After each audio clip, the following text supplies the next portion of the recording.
The topic for discussion is bleeding and clotting disorders. Formation of a blood clot is called as hemostasis. That is, stoppage of blood by formation of clot is called as hemostasis. And the basic mechanism for hemostasis, that is in case of controlling any bleeding disorder, is initially there will be vasoconstriction followed by formation of a vascular platelet plug to stop the bleeding. That is what is called as hemostasis. Any disorder in the formation of this vascular constriction or any disorder within the blood vessels or any platelet deformity which will prevent formation of a clot will lead to this bleeding and clotting disorders. So coming to these bleeding disorders, they can be either inherited or they can be acquired in conditions. So this is a flowchart showing about how the actual clotting process takes place, and there will be an intrinsic pathway, extrinsic pathway and a common pathway. Here, in formation of this clot formation, various factors called as clotting factors will participate. There are about 13 clotting factors from clotting factor 1 to clotting factor 13. These various clotting factors along with other materials such as calcium etc. will take part in this formation of the clot. Coming to the bleeding disorders, any alteration within the ability of the blood vessels or platelets to form in the formation of clotting, or any coagulation factors deficiency or any alteration with these coagulation factors will lead to bleeding disorders. Coming to classification of various bleeding disorders, as we already discussed, platelets are necessary for formation of the clot. Other than these platelets, there are certain other reasons also for the bleeding conditions. These are called as non-thrombocytopenic purpures. Thrombocytopenic purpures itself says that there is deficiency within the platelets, and this will lead into formation of purpures. Purpura is nothing but a violaceous or violet color purplish macule which is formed because of the leakage of blood into the tissue spaces or underneath the skin or into the mucosa.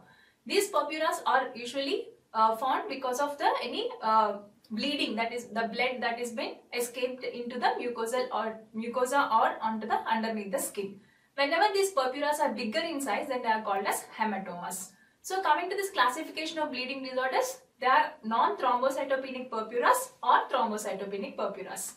In non-thrombocytopenic purpures, there can be either vessel wall alteration or disorder of the platelet function.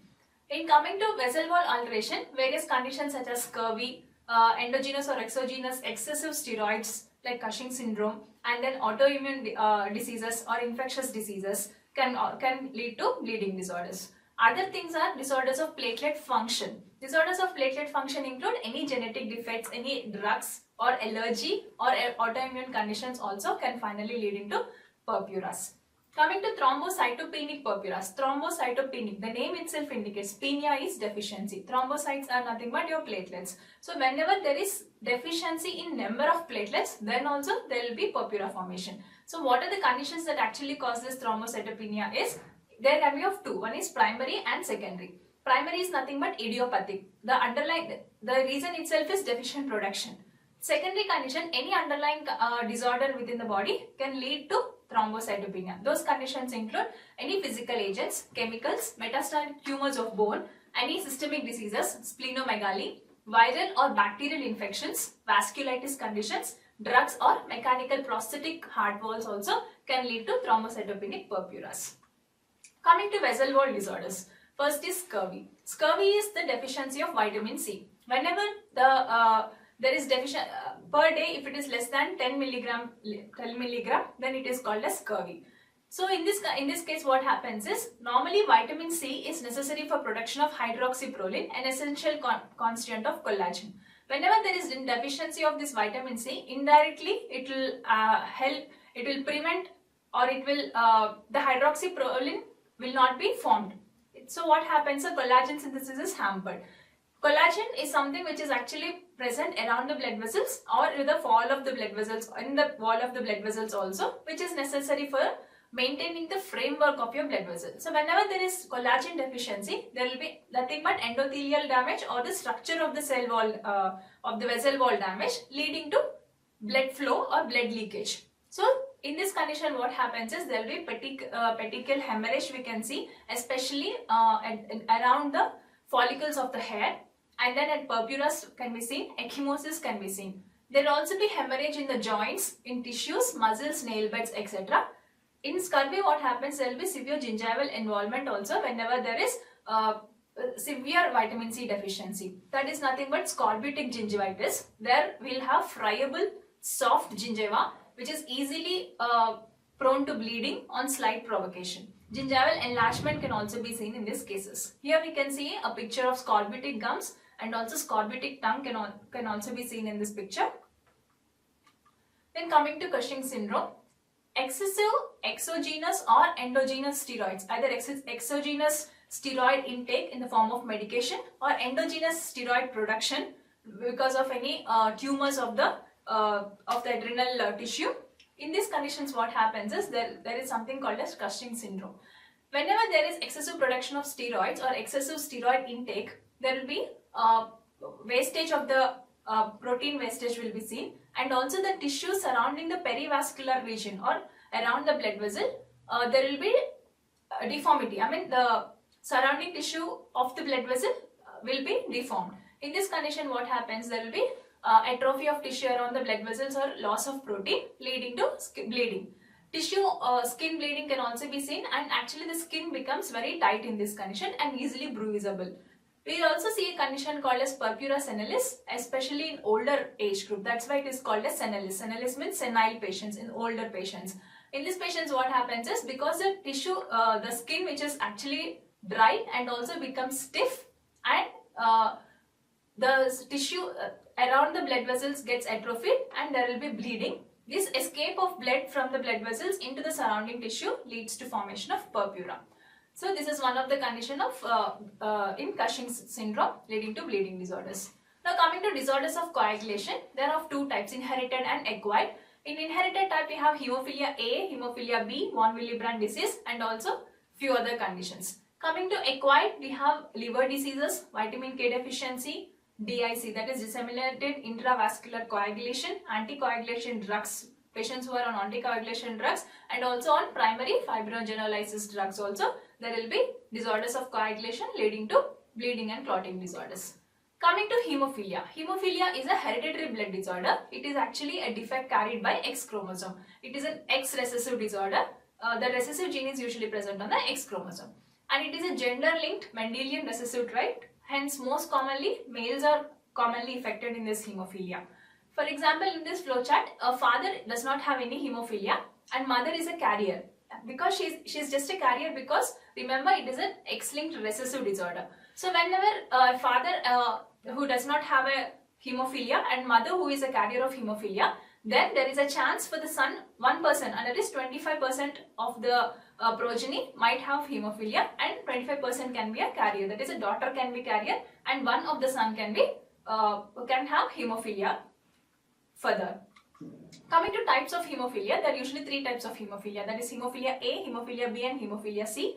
In Hemophilia A, what happens is there will be factor 8 deficiency, and Hemophilia B there is factor 9 deficiency, and Hemophilia C there is factor 11 deficiency. Normally factor 5, that is labile factor deficiency, also can be seen in case of parahemophilia. Various clinical features that are peculiar for this hemophilia are hematrosis. Hematrosis is a condition where there will be bleeding in the joints. In the joints, whenever there is bleeding, it actually enters into the joint space and there it further calcifies, resulting in hematrosis. Hematoma formation, that is seepage of the blood into the tissue spaces underneath the skin or mucosa, forming large patches of blood, purpura. I mean, purpura which is greater than 1 centimeter in size or larger in size is called as hematoma.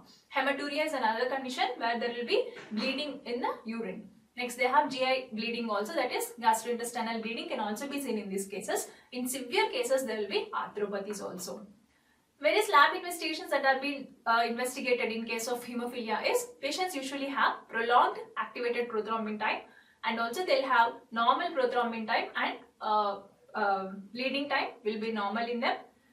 One-stage clotting assays are usually investigated, and in Hemophilia A there will be a deficiency of factor 8, and in B there will be deficiency of factor 9, and in C there will be deficiency of factor 11. Immunological assays are also being advocated in these cases. Now coming to management of Hemophilia A, as the disease itself indicates there is deficiency of deficiency of factor 8, So we are actually give fresh frozen plasma or cryoprecipitate. Factor 8 concentrates can also be given to these patients. Prothrombin complex concentrates or activated prothrombin complex concentrates can also be given in cases of hemophilia A. Now coming to management of hemophilia B is, here also factor 9 replacement will be done as adjuvant therapy in case of severe bleeding, especially the gingival bleeding, oral bleeding, etc. DDAVP, that is amino 8D arginine vasopressin can be given, or epsilon aminocaproic acid can also be given. Tranexamic acid like tridine pause can also be given. But latest advances in case of hemophilia is gene therapy is also been advocated recently. However, its widespread usage is not yet present in the society.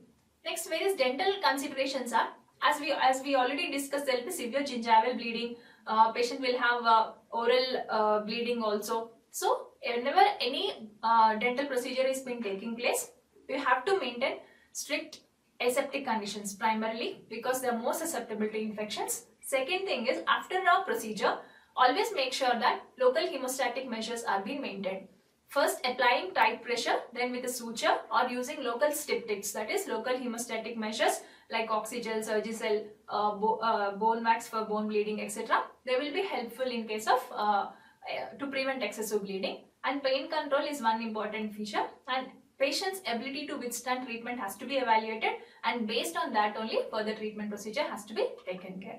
Always try to provide preventive dental care instead of going into invasive dental care procedures. Periodontal, restorative, endodontic and prosthetic treatments have to be done as and when required and avoid more aggressive treatments in these patients.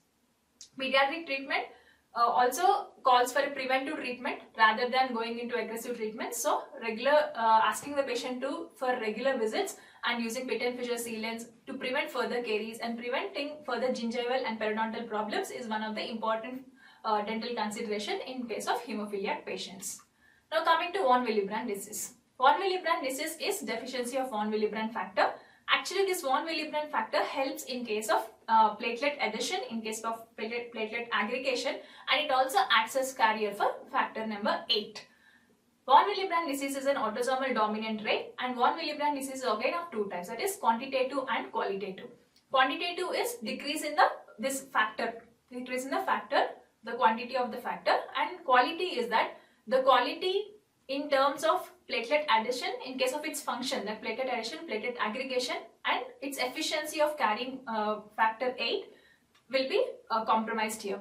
And pseudoplatelet type is type 4 type. So the types of von Willebrand is quantitative, qualitative and pseudoplatelet type. In quantitative, what happens is there will be type 1, type 3, and in case of qualitative it is type 2, that is A and B, and pseudoplatelet type is type 4. Now coming to the clinical features of von Willebrand disease. Here what happens is there will be bleeding from mucous membrane and skin, and patient will also have hematorosis, but usually rare when compared to that of hemophilia. Epistaxis is also present. Epistaxis is nothing but bleeding from nose, but this is also a rare condition, but patients are prone to easy bruising, that is even a normal mild trauma also can result in bleeding in these cases. They will also have GI bleeding. And thrombocytopenia, that is type 2B, especially in type 2B, there will be thrombocytopenia can be seen in this von Willebrand disease. Coming to management of von Willebrand disease, first is usage of desmopressin, and then cryoprecipitate of von Willebrand factor. Factor 8 concentration can also be given in these cases, and antifibrinolytics can be used.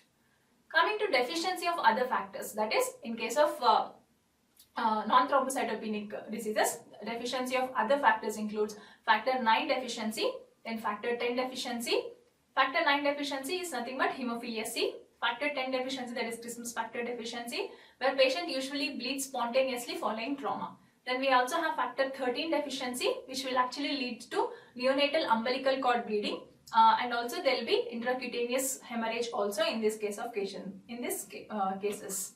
Coming to factor 5 deficiency, as we discussed, it is parahemophilia. In this we will have ecchymosis, epistaxis, gingival bleeding, hemorrhage. And disorders of fibrinogen, then we will have afibrinogenemia, hypofibrinogenemia and dysfibrinogenemia. These are various conditions where there will be disorders of fibrinogen. Now coming to acquired coagulation disorders, we have various drug-induced disorders like when patients is on anticoagulant treatment like heparin and coumarin derivatives. In these cases also there will be acquired coagulation disorders because coagulation process is being compromised in case of heparin and coumarin patients who are on heparin and coumarin derivatives, and in case of liver diseases because liver actually produces this first four, that is fibrinogen, thrombin, calcium is being produced in the liver. So whenever there is a liver diseases, these first four factors will not be produced from this case. So in that case what happens is there will be further coagulation disorders. Then coming to vitamin K deficiency also will lead to excessive bleeding. Next we have disseminated intravascular coagulation and other fibrinolytic disorders which come under acquired coagulation disorders. Now coming to thrombocytopenia. As the name itself indicates, it is subnormal number of platelets which is present in the circulating blood. Normally we have about 1,50,000 to 4 lakhs. 4 lakhs is the platelet count. In case of thrombocytopenia, what happens is the platelet count is usually less than 1,50,000. This thrombocytopenia can result from various things. One is decreased production itself. Second thing is destruction of these thrombocytes, and there will be increased platelet destruction. There will be decreased production and abnormal distribution or pooling of these thrombocytes.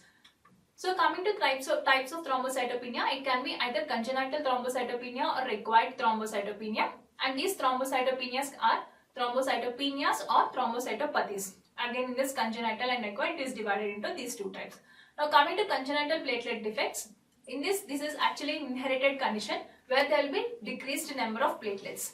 In the various syndromes such as Kasabach-Merit syndrome or Wiskott-Aldrich syndrome, Langeman's thrombasthenia and Bernard-Solier syndrome are various syndromes that come under this congenital platelet defects. Now coming to acquired platelet defects, there are actually two types. One is idiopathic thrombocytopenic purpura or thrombotic thrombocytopenic purpura. Coming to idiopathic thrombocytopenic purpura, it is actually an acute or self-limiting condition. It is an idiopathic in nature. That means there is no certain underlying cause for this. Here what happens is the patient usually presents with oral hematomas or hemorrhagic bullae. It is usually seen in young women, and it is most commonly related to any antibody mediated platelet consumption. What happens here is whenever there is platelet specific antibodies are present there, these platelet specific antibodies will go and attach to our platelets. So these platelets will actually go and bind to the Fc receptors of the macrophages, and these macrophages will in turn remove these platelets from circulation. So this is how the number of platelets from the circulation are decreased, resulting in thrombocytopenia.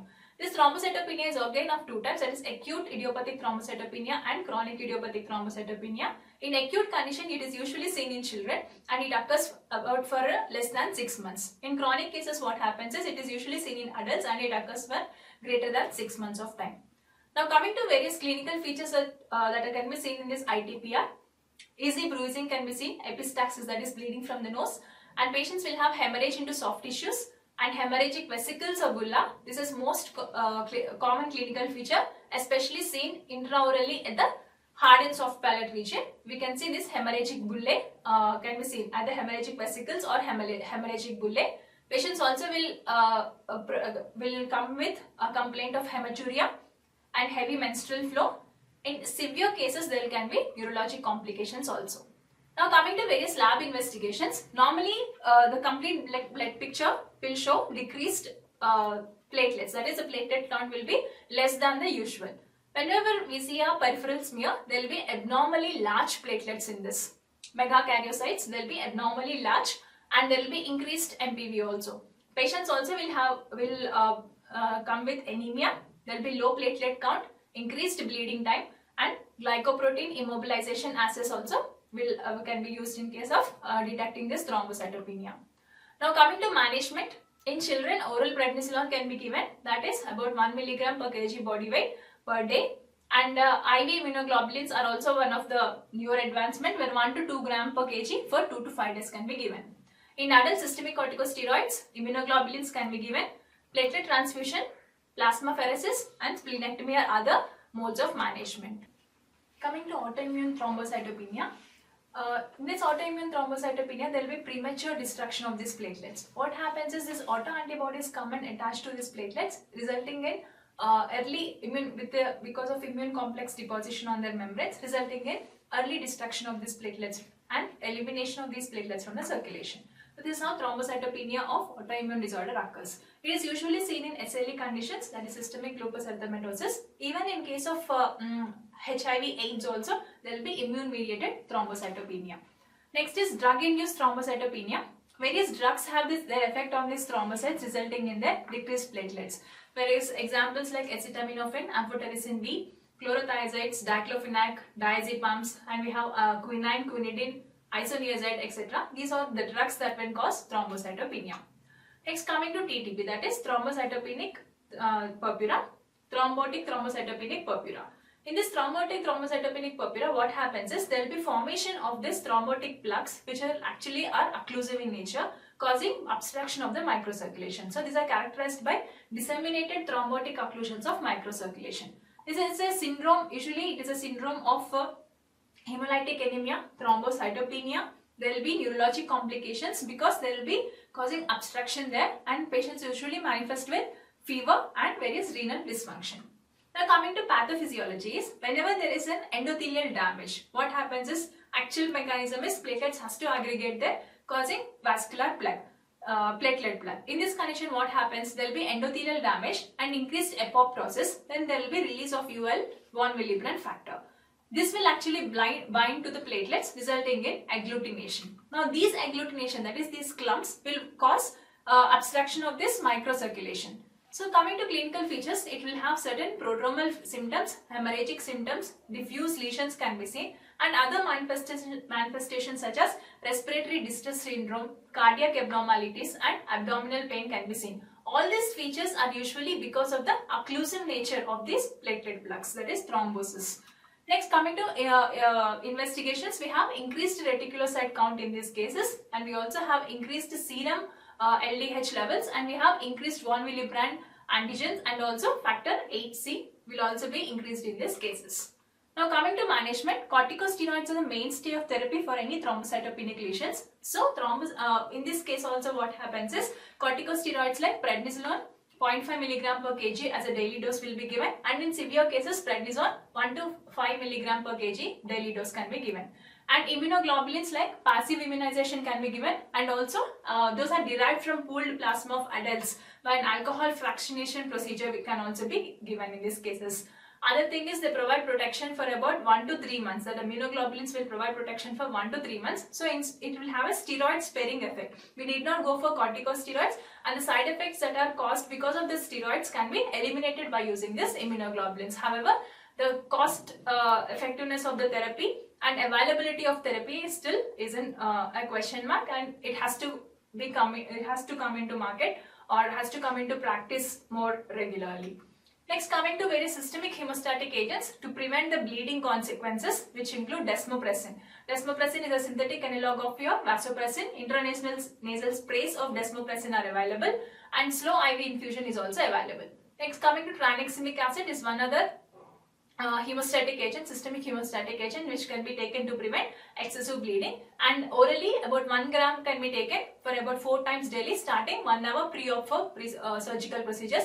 This tranexamic acid is highly useful in case of any elective dental procedures such as extractions, etc., in case of thrombocytopenia patients. Next is other thing is, whenever we are doing any elective procedures, coming to dental considerations in these thrombocytopenia cases, always any doubt in case of thrombocytopenia, especially thrombotic thrombocytopenia, patients usually does not have those regular thrombotic features. They usually only are seen at a late stages. So whenever a dentist or oral physician has a doubt, advise for complete blood picture, look for a smear, check for the platelet count, bleeding time, clotting time, and if everything is normal, then proceed. If at all you find any defect in the platelet count, severe defect, then advise or suggest to refer the patient to a physician. Any cases of these known bleeding clotting disorders, be ready with the local hemostatic measures and systemic hemostatic measures handy, so that to prevent any untoward complications at the preoperative or intraoperative period, and also the postoperative instructions to the patient is highly essential. In case of these generally thrombocytopenic conditions, there will be patients are usually more prone to infection. So at that cases, what happens is the dentist or the dental office staff members has to be very careful in case of maintaining strict aseptic conditions, so that as these patients are more prone to infections, so that they can be control over these infections or prevent these additional infections that are hospital acquired infections during the procedures that are taking place within the dental office. Thank you.